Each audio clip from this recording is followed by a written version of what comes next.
इतनी इज्जत अफजाई हम पर कर दी, आप यहाँ पर आ गई, हमको बड़ी खुशी हुई honestly. Jaya ji, thank you very much. Thank you for calling me, for inviting me. Thank you. अब आपको जब देखिए, कहते हैं ना, अपने से बड़ों को जब आप कहते हैं, उनके साथ आप जी लगाते हैं, तो कोई वो नहीं लगता, परंतु आपके प्रति जब आपके चाहने वाले आपको जया जी कहते हैं, किशोरी जी कहते हैं, जो हम भी कहने वाले, तो बिल्कुल अजीब नहीं लगता, क्योंकि आपके प्रति एक जो सम्मान है वो स्वाभाविक रूप से आता है। शायद इसलिए कहते हैं कि एक मनुष्य के अंदर का प्रभुत्व जो है, वो अगर सही वक्त पे तराशा जाए तो वो उसकी चमक साफ समझ में आ जाती है। And the same has happened with you. you've been this person since childhood। बचपन से बहुत जल्द शुरुआत हुई थी आपकी, isn't it? Yes, 6 years. 6 years। How was your childhood like? How did this happen to you? Because मैं तो कहता हूँ, आज के नौजवानों को ये लगता है कि अध्यात्म एक ऐसी चीज है जो केवल एक उम्र के बाद ही शूट करती है। पर क्यों ऐसा? Why can't youngsters have the same spiritual growth which people might have after their गृहस्थ खत्म होने के बाद? आई थिंक ये अभी कुछ ही टाइम पहले ये चीज़ शुरू हुई है। Otherwise we had gurukuls. Yes। और आपको बहुत यंग एज में गुरुकुल भेजा जाता था और आप वहीं कुछ साल रहते थे और आप अपनी spiritual journey, spiritual education as well as जो बाकी एजुकेशन उसके साथ साथ, एंड देन आप बाहर निकलते थे असली दुनिया से मिलने के लिए।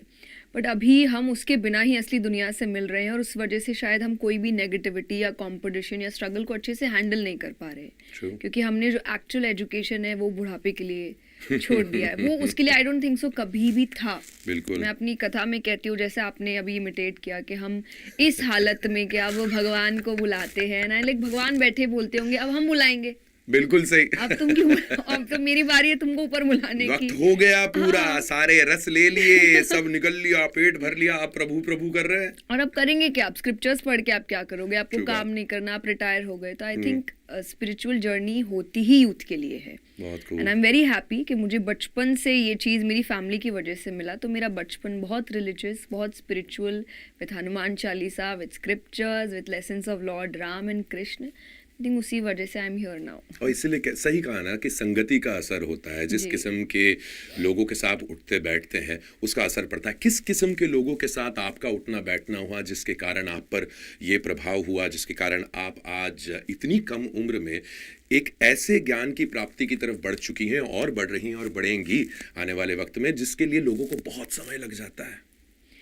स्टार्टिंग तो मेरी फैमिली, पर उनका भी आई थिंक अपब्रिंगिंग वो ही था कि उन्होंने शुरुआत से स्क्रिप्चर्स को पढ़ना और स्पिरिचुअल जर्नी क्या होती है उसको समझना। तो उन्होंने बचपन से, मेरे और मेरी सिस्टर, हम 2 ही जन हैं, उनके लिए भी यही माहौल रखा था। और मेरी पूरी दुनिया वही थी कि हम वहीं रहते थे, वही बातें सुनते थे। एंड क्योंकि मैंने बहुत जल्दी ही काम भी शुरू कर दिया, तो मेरा काम भी यही था। तो घर पे भी आप यही कर रहे हैं, काम में भी आप यही कर रहे हैं। तो मेरा एक्चुअली स्ट्रगल पीरियड ही मेरा बचपन था। क्या बात। तो मैंने पूरा बचपन मेहनत या स्ट्रगल करने में ही निकाल दिया, और जब तक आपको सक्सेस मिला तब तक आप बड़े हो चुके थे। सो आई डोंट रिमेम्बर प्रॉपरली कि बचपन क्या होता है मेरा, लेकिन Would that have changed, Jaya ji? Would that have changed if upbringing वैसी नहीं होती and you would have grown up like all the other kids around, maybe in the metro cities या यहाँ या वहाँ? Would you have chosen this life? No, I don't think so, because nobody is going to choose career wise इस line को। True। तो मुझे तो पता भी नहीं होता कि क्या है, मुझे उस वक्त भी नहीं पता था। उस वक्त तो एक्चुअली मैं सिर्फ अपनी इंटरेस्ट की तरफ बढ़ रही थी कि जो भी हो रहा है अच्छा लग रहा है, करने में मजा आ रहा है, मुझे करना है, मुझे अच्छी चीजें सीखने को मिल रही है। बड़े होने के बाद आप सोचने लगते हो अच्छा मेरा फायदा क्या हो सकता है। बच्चा तो फायदा सोच ही नहीं रहा होता है, वो तो वो कर रहा है जिसमें उसको मजा आ रहा है। आप रस लेती थी कथा में, आपको उसमें आनंद आया करता था। बिल्कुल। How was that? मैं बिल्कुल जानना चाहूंगा, क्योंकि हम सब ने, हमारे कम से कम हमारा बचपन बीता है सत्यनारायण कथाओं में जाके, हनुमान कांड सुनने के लिए जा रहे हैं, रामलीला देखने के लिए जा रहे हैं। वो उसका एक, it also had it's story telling fascination, है कि नहीं? जो कहानियां हमें सुनने को मिलती थी, क्या उसने आपको उसकी तरफ खींचा, और was it something that just came naturally to you? Not proper कथास, क्योंकि मैं बचपन में बहुत कथाओं में नहीं गई हूँ कभी, पर मेरे घर में मुझे यही कहानियाँ सुनाते थे। मेरी बेड टाइम स्टोरीज कभी सिंड्रेला या स्नो वाइट नहीं रही। क्या बात। It was always Krishna, Ram, Radha ji, Durga ji, यही कहानियाँ होती थी। चाहे दादा दादी है, नाना नानी है, पापा मम्मी है। तो उस वक्त मुझे बहुत ऐसा लगता था क्या है ये सब, मतलब क्या हो रहा है। और उस वक्त आपके इमोशंस ऐसे नहीं रहते ना जितने आप भगवान को लेकर इमोशनल होते हैं, जी, बट जी। पेरेंट्स होते थे, वो कोई प्रसंग सुन के रोने लग जाते थे और मुझे बड़ा लगता था ये हो क्या रहा है घर पे, ये रो क्यों रहे, पापा क्यों रो रहे अचानक से। तो मैं एक कथा करती हूँ 3 दिन की, वो मैंने पहली बार सुनी ऐसी थी कि कैसेट्स आती है, वो जी, जिन जी। महाराज जी की, वो सुनते थे पापा, और पापा आए दिन सुनते थे और रोते थे उसको सुन के। और एक बच्चे को बड़ा वियर्ड लगा उसके पापा हर दूसरे दिन क्यों रो रहे हैं। तो मैंने उनको ऐसे ही पूछा, तब तक मैंने भजन गाना शुरू कर दिया था, तो एक वो आई थिंक इंटरेस्ट तो जाग ही गया था इस फील्ड की ओर। तो मैंने उनसे पूछा ये आप क्या सुनते हो, मुझे सुनाओ, रोते क्यों हो आप इतना। उन्होंने मुझे सुनाया, दो मुझे 90% समझ नहीं आया वो क्या था, बट पता नहीं क्यों मेरे मुंह से निकला कि मुझे ये करना है। हाँ। दो उस बात को फिर 1.5 साल मुझे प्रिपेयर करने में लगा उस चीज़ को, कि मेरे पापा ने मुझे पूरा पढ़ाया, वो जो उसकी स्क्रिप्चर आती है वो पढ़ाया, और फिर मैंने उसको कर लिया। तो मुझे लगता है कि वो एक जिज्ञासा क्या है वो मुझे यहाँ तक लेकर आई है हर समय, चाहे वो भागवत जी है, चाहे वो सुंदर। सेशंस है, क्या है से शुरू होता है और फिर वो काम पूरा हो जाता सुंदर है। बात। मेरे ख्याल से किसी भी साधक के लिए वो जिज्ञासा होना बहुत ज्यादा जरूरी है। अगर सवाल ही ना उठे जी। तो जवाब ढूंढने कैसे जाएगा कोई बाहर। हाँ जी। आपने किताबों की बात करी, आपने ग्रंथों की बात करी, मैं सच में जानना चाहूंगा, क्योंकि ये मेरा बड़ा चाव है और मैं चाहता हूं कि आज की नौजवान पीढ़ी में आपको किताबें पढ़ने का जो शौक है या किस किस्म की किताबें पढ़े। लोग पूछते ना कि what books would you like to recommend, मैं पूछता हूँ व्हाट ग्रंथ would you like to recommend to the young generation. आधे से ज़्यादा किताबें जो हैं हमारे कहीं सिलेबस में तो हमें मिली नहीं। अभी कहीं बातें उठती हैं कि भाई कुछ पुरानी किताबों को, हमारी संस्कृति से जुड़ी किताबों को वापस लाया जाए तो उसको रिग्रेसिव कहा जाता है कि क्यों इस तरीके से किया जा रहा है। Don't you think those beautiful scriptures, हमारे जो ग्रंथ हैं, उनको इंट्रोड्यूस किया जाना चाहिए? बिल्कुल करना चाहिए, क्योंकि आई ऑलवेज से स्क्रिप्चर्स आपको कहीं से भी, क्योंकि ये जो एक कॉन्सेप्शन बना दिया गया है पूजा पाठ सिखाते हैं, बिल्कुल नहीं सिखा रहे हैं। अगर आप एक्चुअली पढ़ने जाएंगे तो आपको कोई भी स्क्रिप्चर ये नहीं सिखा रहा कि फूल कैसे चढ़ाओ, पूजा कैसे करो, आपको वो सिखा रहे जीवन कैसे जियो। फर्स्ट आई थिंक सबसे पहली किताब अगर मैं रेकमेंड करूँ, क्योंकि स्टार्ट में बहुत ज़्यादा ही आपको हैवी चीज़ नहीं देनी चाहिए, दैट इज श्रीमद् भगवद गीता। बिल्कुल सही।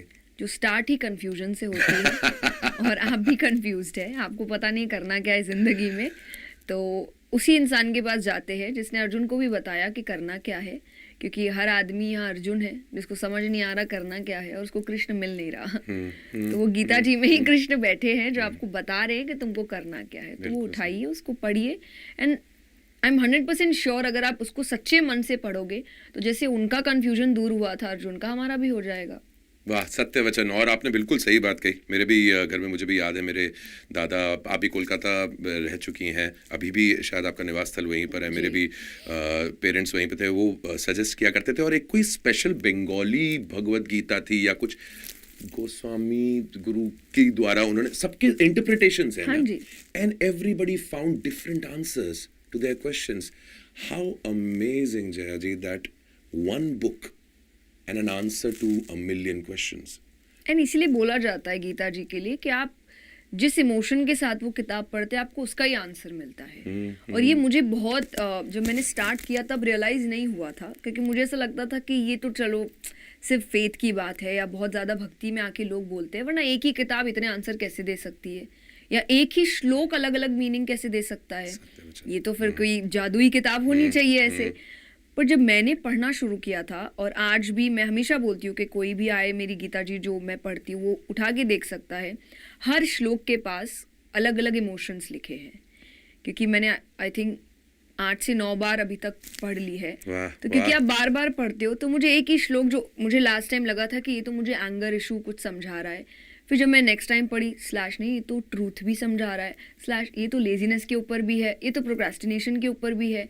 और तब मुझे लगा कि सही बात है, आप जिस इमोशन के साथ पढ़ते हो वो श्लोक आपको उसका ही आंसर देता है। आपको जिस रूप कुछ में तो प्रभु जादू चाहिए है जी। आपको जिस रूप में प्रभु चाहिए उस रूप में आपको वो दिख जाएंगे, वो आप पे निर्भर करता है। जी। I think this is the lack of understanding of our great books, which makes religion also being looked at a different way. If you actually deep down, may that be Quran, may that be Sri Bhagavad Gita, may that be the Bible, you will find just one emotion behind it all.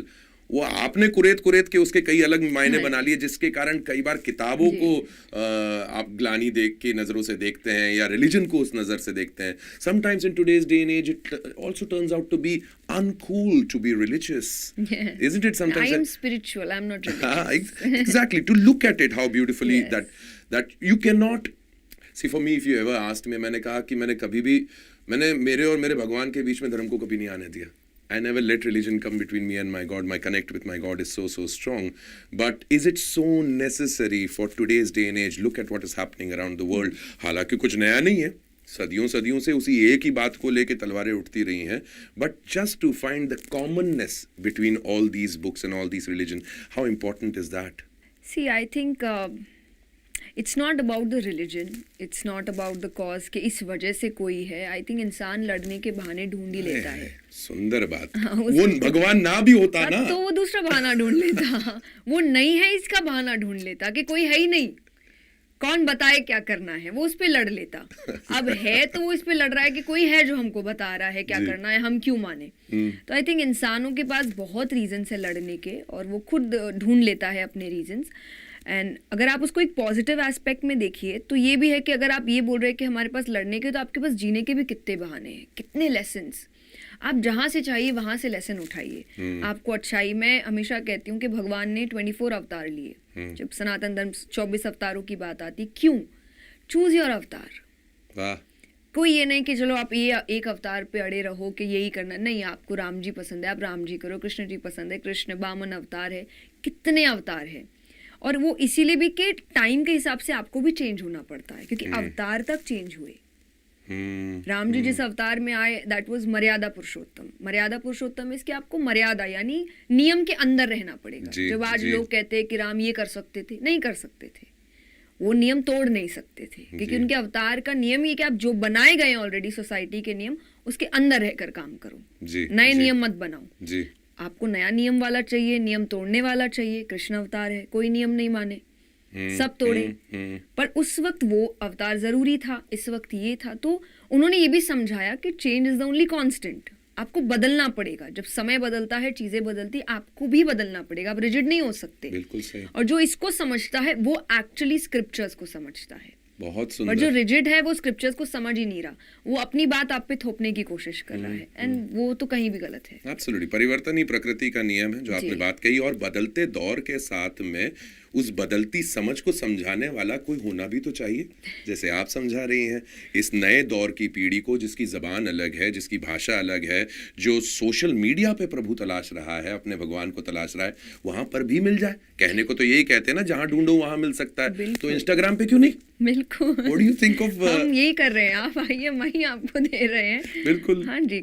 देखिए, मैं हमेशा कहती हूँ, जैसे एक माँ है, उसको बच्चे को खाने खिलाने से मतलब है. बिल्कुल सही. अब बच्चा भाग के खाए तो भाग के खिला देंगे, फोन देख के खाए तो फोन दिखा देंगे, ये सुने तो सुना के खिला देंगे. मोटिव है खाना खाना चाहिए, तो आप जहाँ बोले वहाँ सुना देंगे. कथा में हो, पॉडकास्ट हो, इंस्टाग्राम हो, कहीं भी हो, हमको खाना खिलाने से मतलब है. यहाँ से जाए जैसे जाए, बस जाना चाहिए उस चीज के अंदर. And you are doing such a fabulous job. It is also so important for today's generation, or not only today's generation. Why only target the Gen Z? I think each and everyone, वो एक anxiety है, एक तिलमिलाहट सी है. This is a time when almost every other friend of mine is looking for therapy, going to doctors to speak about their heart, because there's an anxiety, they are unsettled. Is it because of the exposure to the world? शायद पहले इतना exposure नहीं था. केवल आपके बाहर चौराहे पे पीपल का पेड़, उस पीपल के पेड़ पे आपके और आपके दोस्तों का खेल, यही था. बट आज मैं यहाँ पर बैठा हूँ, मुझे मालूम है कि इजराइल और फिलिस्तीन के बीच में क्या चल रहा है, मुझे मालूम है रशिया यूक्रेन में मेरे दोस्तों के साथ क्या हो रहा है. Is this the anxiety because the world is becoming smaller?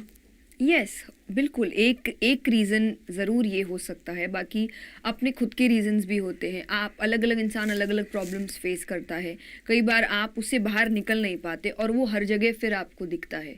As in के हो सकता है किसी एक रिलेशनशिप में आपको कमिटमेंट फेयर हुआ या बिट्रेयल फेयर हुआ, उसके बाद हर रिलेशनशिप पे वो एक बैगेज रहता है तो कैरी वैसे फॉरवर्ड। हाँ जी, तो वैसे लाइफ में भी कई चीजें होती है, उसकी वजह से बाकी चीजों पे वो बैगेजेस आते हैं। पर एक रीजन है इसका एक्सपोजर बहुत ज्यादा है, इंफॉर्मेशन बहुत ज्यादा है, और वो प्रोसेस करने का सीपीयू हाँ दिया जी, नहीं है। नहीं दिया है, और इंसान खुद का रिसर्च नहीं कर रहा है। मैं हमेशा कहती हूँ कि मेरी जिंदगी का एक ऐसी चीज जो मैंने कुछ टाइम बाद सीखी, दैट इज कि आपको अपना रिसर्च खुद करना चाहिए। I have made those mistakes कि जहाँ पर आप किसी को सुनते हैं और क्योंकि वो आपके एक बहुत अच्छे फेवरेट स्पीकर रह चुके हैं, एंड यू थिंक ये जो भी बोल रहा है सही है, ये बंदा गलत बोल ही नहीं सकता, बट ये गलत थॉट होता है, वो भी इंसान ही है, वो भी गलतियाँ कर सकता है। तो आप कुछ भी सीख रहे हो और आपको अच्छा लग रहा है, उसके बाद का रिसर्च खुद करिए। यानी मुझे भी आप सुन रहे हो तो आप 100% मत मानो कि मैं कुछ सच बोल रही हूँ। हो सकता है मेरा रिसर्च उतना सही नहीं रहा होगा, कुछ पॉइंट्स इधर उधर हो गए। तो उसमें दो चीज़ होती है, फर्स्ट कि अगर आप जो भी मान के चल रहे हो, तो आप अगर मैं गलत भी हो गई तो मुझसे नफरत नहीं करोगे, आप समझोगे इंसान है, गलती कर सकता है। दूसरा, वही गलती आप नहीं करोगे कि किसी पर पट्टी बांध के विश्वास कर लिया और वही काम कर दिया, तो जो मेरे से गलती हुई वो आपसे भी हो गई। Don't do that, do your own research. तो उससे आप अपनी लाइफ के बहुत प्रॉब्लम्स खुद ही क्लियर कर लेते हो और उससे एक अलग कॉन्फिडेंस आता है आपको। बिल्कुल सही। जो आज आप कर नहीं रहे हो, आपसे दूसरों को सुन रहे हो, दूसरों को देख रहे हो, दूसरे क्या क्या कर रहे हैं, अपना इंसान भूल ही गया है। मेरा करना, मेरे थॉट्स, मेरा माइंडसेट, मेरी सोच सब खत्म हो गया है। सिर्फ दूसरों का आधा आधा आधा करके 20% इसका, 30% इसका, और हम कौन है हमें पता ही नहीं है। बिल्कुल, गुरु का भी तो कार्य केवल यही हुआ ना कि गुरु तो वही हुआ जो अंधेरा दूर करे, आपको रोशनी दिखाए। अब अगर आप चाहो आपको गोद में लेके चलते भी फिरे तो ये तो गुरु ना कर सकता। हाँ जी। And I think that's what has happened. We have all made some custom-made gods, tailor-made religions. This is how my God should be. This is what I expect my God to tell me. मैं तो कहता हूँ कभी कभार कि लोग कभी दरवाजा खोलें अगले दिन और उनका इष्ट दरवाजे के सामने खड़ा हो, पर वो उस रूप में ना हो जिस रूप में आपने उनको हमेशा देखा है पोस्टर्स में और मूर्तियों में, और वो अलग सा हो, विभत्स सा हो, और वो आपको देख के बोले कि मेरी ही आराधना करता आया है तो कभी। मैं तो बोलता हूँ आधे से ज्यादा लोग दरवाजा बंद कर देंगे मुंह पे उनके, क्योंकि उन्होंने एक कस्टमाइज्ड गॉड बना के रखा हुआ है। So I think that over the period of time will only happen when people invest themselves into it, isn't it? And you have to find your own way. जितने भी डिवोटीज भी हुए, अलग अलग तरीके थे उनके भगवान को मनाने के। जैसा मीरा जी ने किया, हर डिवोटी ने वैसा नहीं किया। जो नरसी जी ने किया, सुदामा, सबके अपने फीलिंग्स है, सबका अपना तरीका है। तो कहीं ना कहीं यही आपको सिखा रहा है। अगेन स्क्रिप्चर्स अगर आप पढ़ो तो आप समझो सबके अपने तरीके थे भगवान को पाने के। कोई एक तरीका नहीं कि बस इसी पे चलना पड़ेगा और पूरी भीड़ा पे ही लगा दो। आप अपना रास्ता खुद चुनिए ना, मिल जाएगा आपको। तो आप दिल्ली से जाओ, बॉम्बे से जाओ, पहुंचना वृंदावन है, आप कहीं से भी पहुंचो, कोई एक जबरदस्ती का रास्ता नहीं है। और आप तो इतने रास्ते घूम रही हैं आजकल, you are almost travelling every day all over India, all over the world. The kind of youngsters you see, do you see them, the first and foremost thing which is on their life is finding love, finding companionship, of course important, but don't you think खुद का, जो मैंने शुरू में कहा था कि स्वयं के संग जिसको मिल गया साथ, वो बड़ा सुंदर रहता है. You just can't remain single. Yeah. And this is not a question just to you, because I'm sure this question comes to you also, because everybody wants you to be with someone, that companionship, that love, seeking for love. How is that the base of our life? I don't think so. I think you should love yourself first. I saw this quote yesterday, कि don't be my peace. I have that. Be your own peace, so that we can, be proper individuals and then come together and make ourselves happy. तो मैं अपने आप को खुश रखूं, मैं अपने आप से सुकून में रहूं, आप अपने आप से रहे, तभी जाके दो परफेक्ट इंडिविजुअल्स जब आएंगे तो रिश्ता अच्छा बनेगा। आप सोचे नहीं मेरी वो कमी ये पूरी कर दे, इसकी कमी मैं पूरी कर दूं, तो आप अपने आप में क्यों कम है कहीं पर भी? तो आपको लग रहा है मैं, क्योंकि प्यार नहीं है मेरी लाइफ में, मैं खुद से भी प्यार नहीं कर, तो कोई आए और उस प्यार को पूरा कर दे। नहीं, पहले आप खुद से तो प्यार करिए। सही बात। जब आप खुद से ही नहीं करते, आप ही खुद से प्यार नहीं कर रहे, आप कैसे एक्सपेक्ट कर रहे दूसरा आपसे करेगा? And 99% of the people are not happy with themselves. Yes. अपने खुद से प्रेम नहीं किया, और जहाँ से शुरुआत अपने आप से नहीं की तो बाहर कहीं, in fact that is what happens, isn't it? The society cannot look at somebody who's single and happy. They would always look at that person कि यार अभी तक सेटल नहीं हुआ, शादी नहीं हुई. Is this a vicious circle?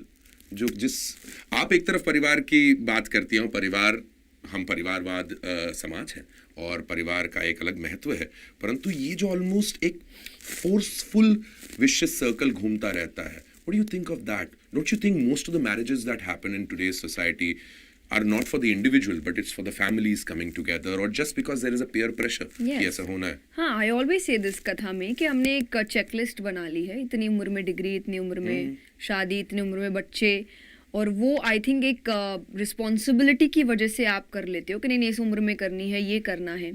But to be very honest, बहुत सिंपल वर्ड्स में शादी इज़ किसी एक इंसान के साथ 50-60 साल एक कमरे में रहना है. बहुत बड़ी बात है भाई. of course. बहुत बहुत बड़ी बात है. तो ये बहुत सोच समझ के होना चाहिए. I am with marriage definitely कि एक बहुत अच्छी चीज़ है.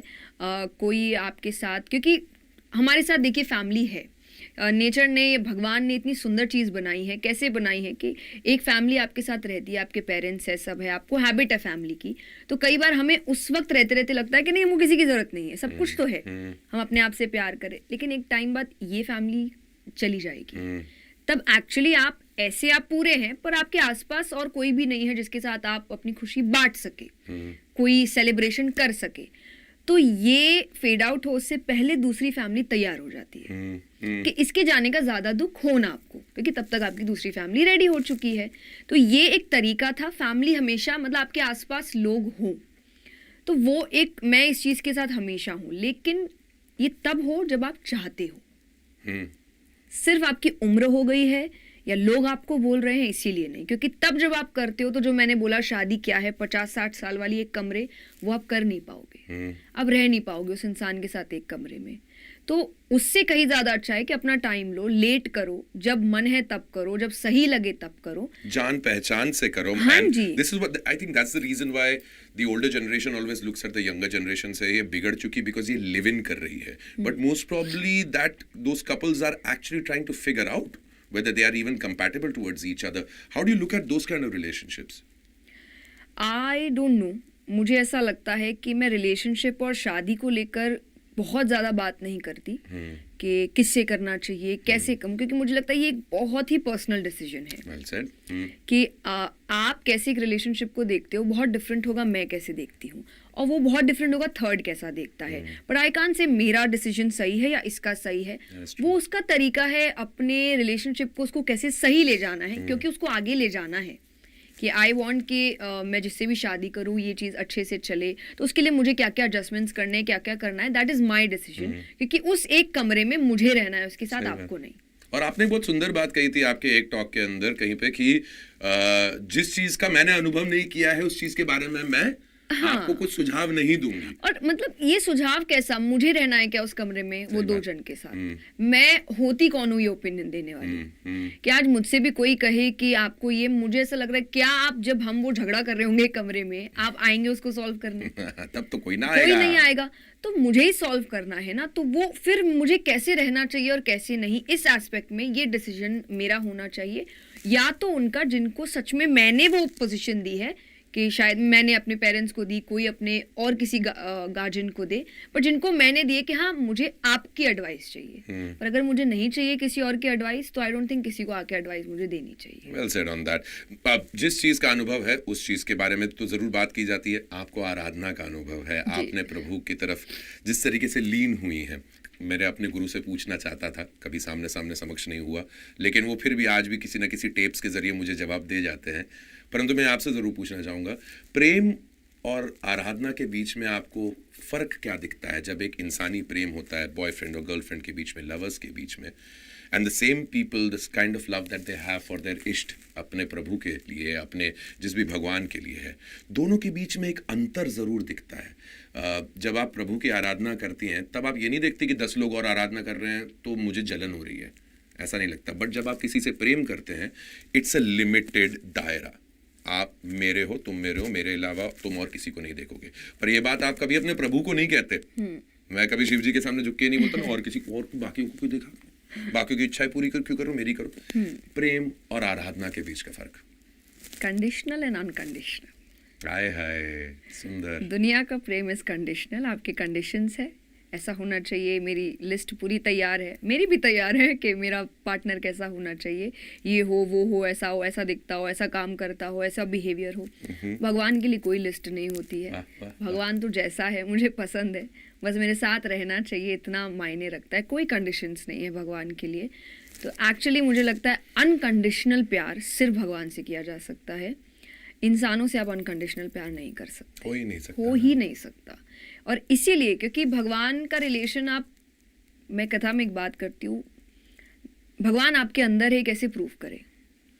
एक नास्तिक इंसान भी, और ये 99% ट्रू है, नास्तिक इंसान भी जब प्रॉब्लम में होता है उसके मुंह से पहली चीज निकलती है हे भगवान, oh my God, oh God. क्यों? तुम तो मानते ही नहीं भगवान को, वो अंदर है, ये प्रूव करता है कि प्रॉब्लम में याद तो वही आएगा। तो आप कितना भी तोड़ लो भगवान से रिश्ता, फिर भी नहीं तोड़ सकते। इंसानों से रिश्ते टूटते हैं, नए बनते हैं, एक ख़त्म होकर दूसरा रिलेशनशिप होता है, शादी के बाद भी एक शादी से दूसरी शादी में भी जाते हैं। कोई भी ऐसा रिलेशनशिप जो आपको लगे यही सब कुछ है, कोई कंडीशंस नहीं है, कुछ भी हो जाए, ये इंसान कैसा भी हो जाए, मैं इसको नहीं छोड़ सकता, वो भगवान के साथ नहीं।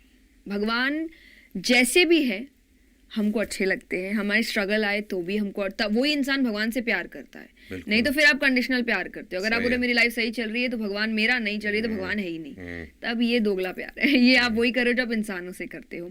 एंड आई थिंक भगवान आपसे अनकंडीशनल प्यार करते हैं। आप मानो, पूजा करो, नहीं आप मान रहे, आप प्रॉब्लम में गालियां भी दे रहे हो कि अच्छा नहीं है, नहीं कर रहा, सब सुनने को मिलता है, उसके बाद भी आपका हर काम करते हैं, आपके साथ खड़े रहते हैं। तो ये मुझे लगता है सांसारिक इज कंडीशनल, एक्सेप्ट कर लो, लोग करते नहीं है कि नहीं नहीं मेरा प्यार तो सच्चा है, मेरा अलग है, मेरी अलग है, कोई अलग नहीं, सब एक ही है, एक ही अलग है, दैट इज गॉड। वो इश्क और इबादत के बीच में फर्क तो हमेशा रहेगा। सत्संग की एक खास बात है, ये कभी पूरा नहीं होता, क्योंकि सत्संग जब शुरू होता है तो फिर नई नई बातें निकल के आती हैं। और मेरे ख्याल से जया किशोरी जी के साथ हमारी ये बातचीत यहीं पर थमेगी, क्योंकि इसके आगे का चरण जो है कुछ देर बाद आपको देखने को मिलेगा। व्हाट्स योर मंत्रा पे जया किशोरी जी के साथ हमारा नेक्स्ट एडिशन देखना मत भूलिएगा, ओनली ऑन M&M स्पॉटलाइट।